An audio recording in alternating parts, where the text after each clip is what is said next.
Well, here we go again as another unarmed black man has been shot by a police officer, and it's almost right on cue with all of the protest springing up across the country. This happened Tuesday evening outside of a convenience store in which a man, 34-year-old Rumain Brisbon, was sitting in the back of a Cadillac SUV, and police got a call there were drugs being sold. The officer that arrived noticed some activity, but with everything going on, he stated, now this is his story, and I think it's kind of shaky here, but he states that he called for backup and then he witnessed the subject appear to remove something from the car's back seat.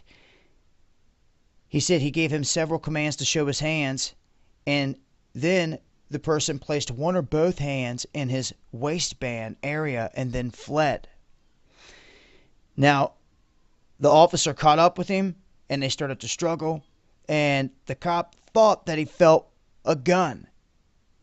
And apparently this guy was arguing with the cop, profanities, arguing, and at some point they were standing at an apartment door during the struggle. The person at that apartment door opened it, and both men stumbled into this woman's home. And they state that the cop was unable to keep a grip on the suspect's hands. Now, fearing that this man had a gun in his pocket, the officer just went ahead and opened up 2 rounds into him, into his torso.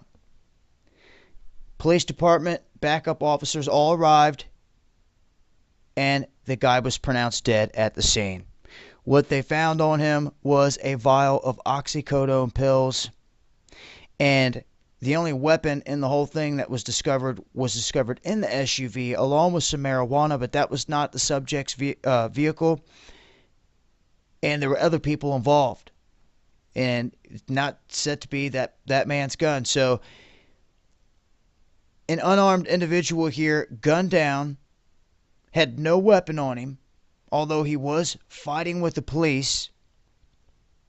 It's just going to add more fuel to the fire here with this situation involving police brutality, police that are not handling the job properly, shooting unarmed people. This may be cause for getting the people in Phoenix up off their tail and into the streets to protest. So that's the latest. I'm sure you'll be hearing more of this one. I'll leave a link. It's been Dabu7. Eyes open.